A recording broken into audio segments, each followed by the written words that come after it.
A mason wants to be sure she has a right corner in a building's foundation. She marks a point 3 feet from the corner along one wall and another point 4 feet from the corner along the other wall. If the corner is a right angle, what should the distance be between the two marked points?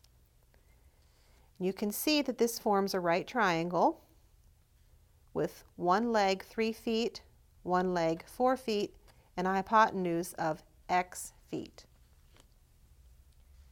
We'll begin by familiarizing ourselves with the situation. In this case, we have been given a sketch of a right triangle, and we know one leg is 3, one leg is 4, and we are trying to find the distance x.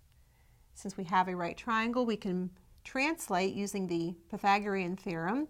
We have 3 squared plus 4 squared equals x squared. Now we can move to the third step, which is to carry out. In this case, we want to solve for x. We have 3 squared, which is 9, 4 squared, which is 16. That equals x squared. 9 plus 16 is 25. Now this is a quadratic equation. So let's get 0 on one side of the equation and solve. Subtracting 25 from both sides, we have 0 equals x squared minus 25.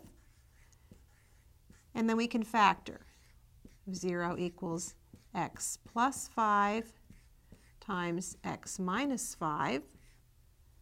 Setting each of these equal to 0, we have x plus 5 equals 0, or x minus 5 equals 0.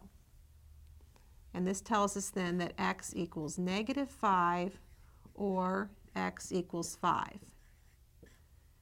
Now, since we're talking about a real problem with distances, we're not going to use the negative number. We're going to check our answer 5. If the distance, the hypotenuse, is 5 feet, then we would have 3 squared plus 4 squared, and we check to see, does that equal 5 squared? Well, we have 9 plus 16, and that does equal 25, so our answer checks. So we say and state as the last step, the distance is 5 feet.